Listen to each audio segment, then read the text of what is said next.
khudhu zinatakum inda kulli masjidin.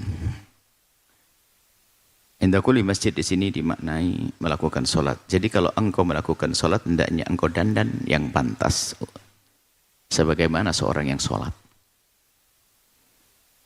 dengan baju yang lebih sempurna tentunya. Sempurna sesuai dengan petunjuk Nabi SAW. Di antaranya menutup kepala bagi kaum pria tentunya. Yang tidak menutup kepala sah. Jangan dianggap fasik, masuk neraka, enggak. Ya enggak pakai menutup kepala, enggak. Hanya menutup kepala adalah sesuatu yang sangat dianjurkan. Bahkan Nabi itu tidak pernah melepas kepala, tutup kepalanya. Kepala beliau. Kecuali waktu ihram haji dan umrah. Bahkan sampai ke toilet pun adalah tidak membuka kepalanya.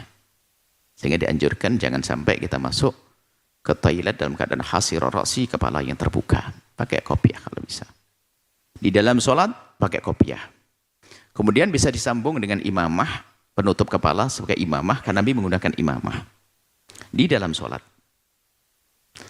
Kemudian mengenakan baju yang tentunya sesuai baju yang sopan, yang bagus. Nah, adapun pakai rida memang hendaknya kita itu menggunakan rida itu adalah baju tambahan yang ditumpangkan di pundak. Sehingga kalau kita punya rida, kalau tidak baju yang lain ditumpangkan di atas. Ini adalah memang sunnah. Jadi kalau Anda tidak punya rida ini kayak begini, Anda bisa kain apa saja. Jadi untuk ditumpangkan di pundaknya. Adapun peletakannya, memang Nabi senang tayamun, Nabi senang meletakkan, menjadikan sesuatu di bagian kanannya. Tapi juga saja peletakan sorban adalah di kiri kanannya dikalungkan. Jadi yang nggak pakai saja nggak dipermasalahkan, yang pakai kiri kanan jangan dipermasalahkan, gitu ya. Nah, ini kadang-kadang kita ini gampang mempermasalahkan orang. Nah, ini ya sudahlah, yang nggak pakai ya nggak pakai, nggak jadi imam ya alhamdulillah. Nah, cuman ini anjuran adalah kalau melakukan sholat pakai rida, pakai sesuatu di pundaknya, kain tambahan, maksudnya rida, kain tambahan diletakkan di pundaknya, apakah itu baju atau apa, rida sesungguhnya. Kemudian juga menutup kepalanya. Ya, menutup kepalanya, dan tentunya bajunya adalah baju yang kalau suci kan pasti, akan tapi ya rapi, bagus, menghadap kepada Allah ya. Jadi bicara fikih itu beda dengan akhlak. Akhlak kepada Allah juga ada, fikih ini ada bab fikih. Kalau bab fikih itu, kalau melakukan sholat bagi seorang laki-laki kan wajib menutup aurat, auratnya antara pusat dengan lutut.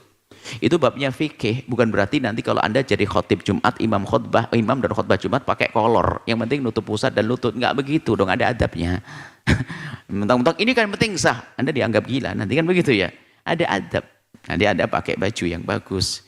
Nabi juga menggunakan istilah jubah, baju rangkap, kemudian ada rida.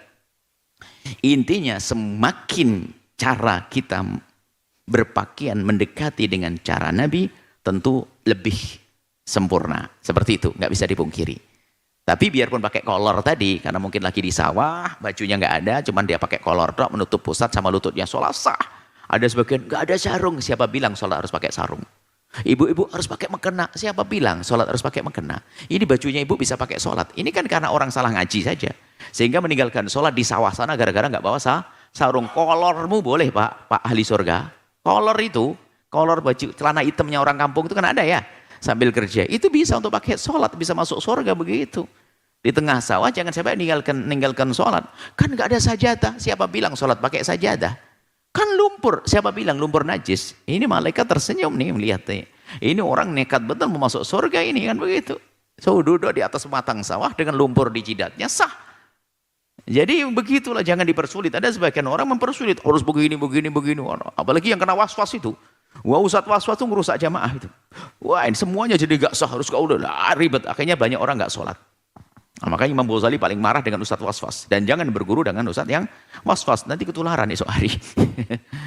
Biarpun kita tidak boleh merendahkan mereka, karena dia berpenyakit, mentalnya kena dia. Perlu diterapi, disembuhkan dengan cara yang menurut ahlinya, ya, melibatkan ahlinya. Nah, seperti itu. Wallahu a'lam bishawab. Jangan lupa berselawat kepada baginda Nabi Muhammad sallallahu alaihi wa alihi wa sahbihi wasallam.